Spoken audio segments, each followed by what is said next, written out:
अस्सलाम वालेकुम दोस्तों। सुनाएं कैसी चल रही है आप लोगों की ट्रेनिंग और कैसी चल रही है आप लोगों की ट्रेडिंग। उम्मीद है दोनों ही फंटेस्टिक चल रहे होंगे।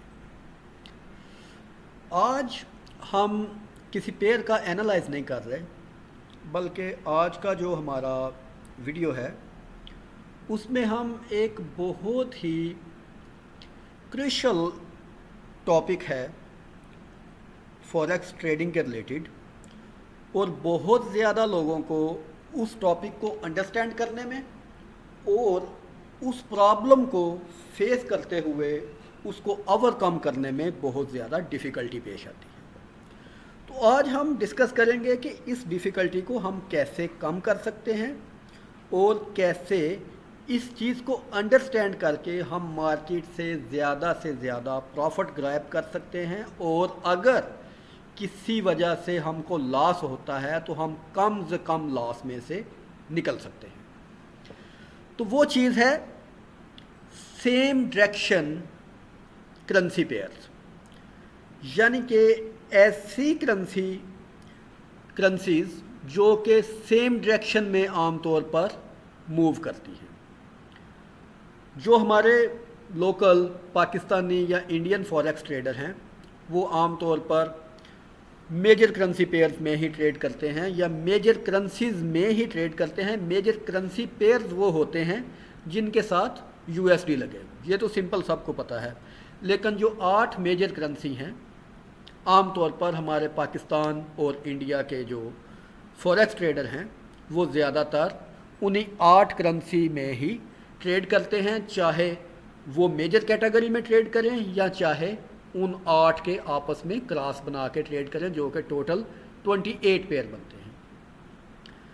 अब इशू ये है कि सम टाइम ऐसा होता है कि ट्रेडर्स ने यूरो में भी ट्रेड ओपन की होती है और जीबीपी में भी ट्रेड ओपन की होती है, और दोनों की ही डॉलर के अगेंस्ट ट्रेड ओपन की होती है। सम टाइम ऐसा होता है सीएचएफ में भी, यूएसडी सीएचएफ में भी ट्रेड ओपन की होती है और यूएसडी जेपीवाई में भी ट्रेड ओपन की होती है। सम टाइम ऐसा होता है यूएसडी एयूडी में भी, यूएसडी कैड में भी, इन सब में ट्रेड्स ओपन की होती हैं। तो उनका नुकसान क्या होता है या उनका जो प्रॉब्लम ये होती है कि ये अगर हमने सब में ट्रेड ओपन की हुई है तो आम तौर पर हमको इनकी कैटेगरीज का नहीं पता होता कि ये किन किन कैटेगरीज में हैं, और जैसे ही कोई एक ट्रेड भी हमारे अगेंस्ट में जाती है तो तमाम की तमाम ट्रेड्स जो हमने लगाई होती हैं वो हमारे अगेंस्ट में चली जाती हैं। इस तरह आमतौर पे ट्रेडर बहुत ज़्यादा लॉस में अपनी पोजीशंस बंद करते हैं। तो इसके लिए मैं आपको करेंसियों की कैटेगरियाँ बताता हूँ कि करेंसीज़ की कौन कौन सी कैटेगरीज होती हैं। तो करेंसीज़ की जो कैटेगरीज हैं उनके लिए सबसे बेहतर है कि हम करेंसीज़ के इंडाइसिस इस्तेमाल करें। ये इधर लिस्ट ओपन हो गई, तमाम की तमाम जो करेंसीज़ हैं उन सब की ये लिस्ट ओपन हो गई।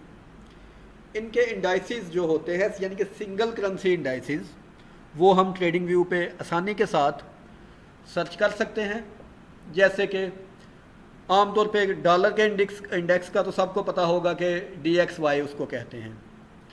इस तरह जो JPY होता है इसका इंडेक्स 6J1 होता है, जो CHF होता है इसका 6S1 होता है, उसके बाद यूरो का 6E1, GBP का 6B1, ऑस्ट्रेलियन डॉलर का 6A1, न्यूजीलैंड डॉलर का 6N1 और कैनेडियन डॉलर का 6C1।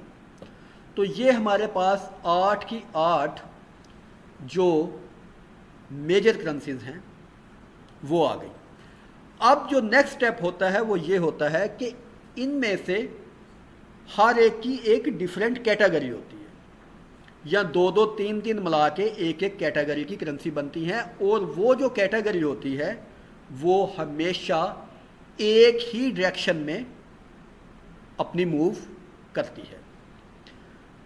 अब ये जो 3 कैटेगरियां हैं इनका नाम है सेफ हेवन डिमांड्स या सेफ हेवन करेंसीज, दूसरी कैटेगरी है डॉलर बैक करेंसीज या यूरोजोन करेंसीज, और तीसरी कैटेगरी है कमोडिटीज़ बेस्ड करेंसीज। अब ये टोटल 8 करेंसीज हो गई और 8 करेंसीज की 3 सब कैटेगरीज हो गई, और ये जिस जिस कैटेगरी में ये जो करेंसियाँ हैं वो सारी हमेशा एक ही डायरेक्शन में मूव करती हैं।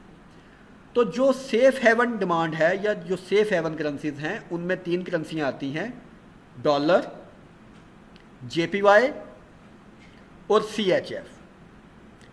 ये एक कैटेगरी की करेंसीज हैं और इन तीनों करेंसीज की मूव हमेशा एक ही डायरेक्शन में होगी। अगर डॉलर अप साइड में है तो बाकी दोनों करेंसीज भी बाकी दोनों कैटेगरीज के अगेंस्ट अप साइड पे जाएंगी। लेट्स सपोज कि अगर डॉलर ऊपर जा रहा है यूरो के अगेंस्ट, तो डेफिनेटली JPY भी स्ट्रॉन्ग हो रहा होगा यूरो के अगेंस्ट और CHF भी स्ट्रॉन्ग हो रहा होगा। उसके बाद जो दूसरी कैटेगरी आती है वो आती है यूरो जोन की या डॉलर बैक करेंसीज की। उसमें यूरो और GBP ये 2 करेंसियाँ डॉलर बैक करेंसीज में आती हैं। और तीसरी कैटेगरी आ जाती है कमोडिटीज़ बेस्ड करेंसीज की। कमोडिटीज़ बेस्ड करेंसी में आती हैं ऑस्ट्रेलियन डॉलर, न्यूजीलैंड डॉलर और कैनेडियन डॉलर, और ये तीनों करेंसियाँ भी हमेशा सेम डायरेक्शन में ही मूव करती हैं। अब इनकी मूव करने की जो मेजर रीज़न होते हैं वो कौन कौन से होते हैं। जो सेफ हेवन करेंसीज होती हैं इसका मतलब ही ये है कि सेफ हेवन का मतलब है कि महफूज तरीन करेंसियाँ। तो जब भी दुनिया में कोई जंग का माहौल होगा, कोई पॉलिटिकल इंस्टेबिलिटी होगी, कहीं पर कोई 2 मुल्कों के दरमियान क्रैश बना होगा, कहीं पर कोई एयर स्ट्राइक होगी, कहीं पर कोई हालात ख़राब होंगे, तो उस सूरत में ये जो 3 करेंसियाँ हैं USD, JPY और CHF ये हमेशा डिमांडिंग करेंसीज होंगी और लोग अपना ज़्यादातर जो पैसा है ये इन करेंसीज में इन्वेस्ट करना शुरू कर देंगे जब भी दुनिया में कोई जंग की सूरत हाल होगी या पॉलिटिकल इंस्टेबिलिटी होगी। दूसरा कैटेगरी आ गई डॉलर बैक करेंसीज। इसका सिंपल रूल है कि जब भी safe haven currencies in demand होंगी ये आउट डिमांड होंगी, उस वक़्त इन पर प्रेशर होगा। और तीसरी कैटेगरी आ गई कमोडिटीज़ बेस्ड करेंसीज की, जिनमें ऑस्ट्रेलियन डॉलर, न्यूजीलैंड डॉलर और कैनेडियन डॉलर है।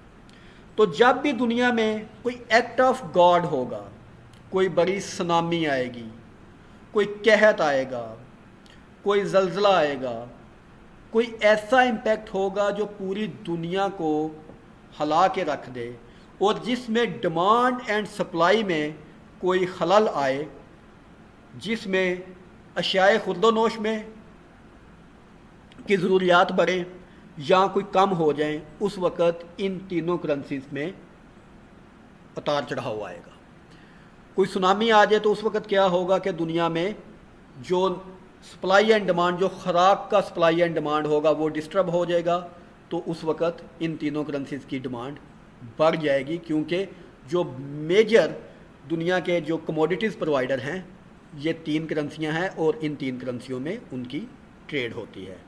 गोल्ड की मार्केट, ऑयल की मार्केट, गंदम, कॉफ़ी, ज़रूरी अजनास, खाने पीने वाली चीज़ें, ये सारी इन 3 करेंसीज में ट्रेड होती हैं।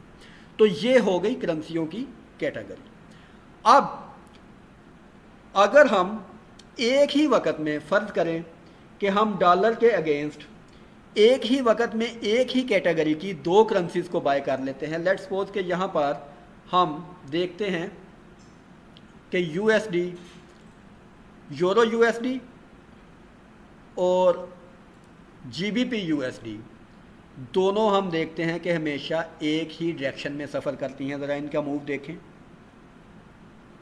यूरो USD और GBP USD ऑलमोस्ट इनका जो डायरेक्शन है ये सेम है। इसलिए जब हमको पता होगा कि हम किस कैटेगरी में किस करेंसी को ट्रेड कर रहे हैं, उस वक़्त हम कोलिनियर ट्रैप से, करेंसीज कोलिनियर ट्रैप से बच जाएंगे। कोलिनियर ट्रैप से मुराद कि हम यूरो खरीदें या जीबीपी खरीदें, अगर हम डॉलर के अगेंस्ट यूरो या जीबीपी में किसी एक की ट्रेड कर रहे हैं तो वही बेहतर रहेगी। अगर हम दोनों की ट्रेड कर रहे हैं तो इसमें कोई ज़्यादा कोई इम्पैक्ट नहीं आएगा, कोई ज़्यादा फ़र्क नहीं आएगा। इसलिए आप इन कैटेगरीज़ को मेमोराइज़ कर लें और जब भी ट्रेड करें इन तीनों कैटेगरीज़ के बिहाफ पे ट्रेड करें। इस तरह आपकी ट्रेडिंग की एक्यूरेसी बेहतर हो जाएगी और आप ज़्यादातर टाइम कोलिनियर ट्रैप से बच जाएंगे, करेंसी कोलिनियर ट्रैप से बच जाएंगे और आपकी जो विनिंग प्रोबेबिलिटी है वो ज़्यादा हो जाएगी। इसी तरह अगर आप डॉलर के अगेंस्ट AUD, USD AUD और NZD AUD में से कोई ट्रेड देख रहे हैं तो दोनों में से एक ही ट्रेड करें, दोनों ट्रेड ना करें, क्योंकि ये दोनों सेम डायरेक्शन में ही अपनी मूव करेंगी और उसके साथ साथ कैनेडियन डॉलर भी इनकी डायरेक्शन में ही मूव करेगा। हाँ, अगर आप इन तीनों कैटेगरीज में आपस में क्रॉस देख रहे हैं देन आप ट्रेड कर सकते हैं। उसकी मिसाल कुछ ऐसे है कि आप देख रहे हैं AUD, NZD और CAD, इन तीनों का एक पेयर बनाने AUD और NZD में देखें कि कौन सा करेंसी मजबूत है और उसका CAD के साथ आप पेयर बना के ट्रेड कर लें। तो ये एक बहुत बेसिक सा कंसेप्ट था जिसकी वजह से बहुत सारे लोग कंफ्यूज रहते हैं और बहुत सारा टाइम अपनी ट्रेडिंग को गलत कर लेते हैं सिर्फ ये अंडरस्टैंडिंग ना होने की वजह से। तो मैंने सोचा आज इस पे एक वीडियो बनानी चाहिए ताकि बहुत सारे लोग इस चीज़ को अंडरस्टैंड करके अपनी बेहतरीन ट्रेडिंग प्लान कर सकें। होप सो कि आपको वीडियो पसंद आई होगी। Keep watching, keep learning, keep earning. Good luck.